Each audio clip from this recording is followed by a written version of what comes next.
Notre série, cette semaine, nous allons vous faire découvrir des collectionneurs lyonnais. Ce soir, on part à la rencontre de Dimitri. Il est skateur et passionné de planches depuis son enfance.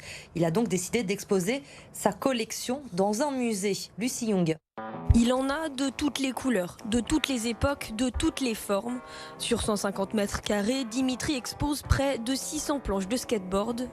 L'aboutissement de plus de 10 ans de collection. Je me suis mis à collectionner. En fait, j'ai racheté des planches de mon enfance, des années 90, des souvenirs que je voyais, enfin des planches que je voyais dans les magazines et que j'avais pas pu avoir petit. Et après, il y a eu l'idée du projet du musée. Donc, pour faire un musée, il fallait que j'ai tout, donc toutes les générations. Donc là, je me suis intéressé aux années 70, aux années 60. Du sol au plafond, on replonge dans l'histoire de la planche à roulettes depuis ses débuts dans les années 60. Le patin roulette existait déjà et les gens se sont amusés à couper les patins à roulettes et à fixer ça sur des bouts de bois. Jusqu'aux planches modernes en passant par les années 80 et l'explosion de la discipline.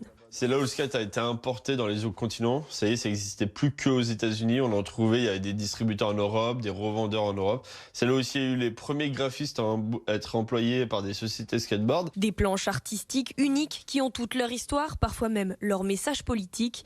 Une collection riche qui évolue au fil des trouvailles. Je passe énormément de temps sur Internet, les forums, les plateformes d'enchères, le bouche à oreille, les groupes sur les réseaux sociaux. Et en bon collectionneur, Dimitri réfléchit déjà aux pièces qui viendront compléter le musée dans quelques années. Je me mets à conserver les nouveautés, des choses qui m'intéressent moins, mais pour les futures générations, ça sera des souvenirs d'enfance pour eux. Et en attendant de récupérer les souvenirs de demain, ce passionné planche déjà sur son nouveau projet, construire un véritable skatepark devant le musée.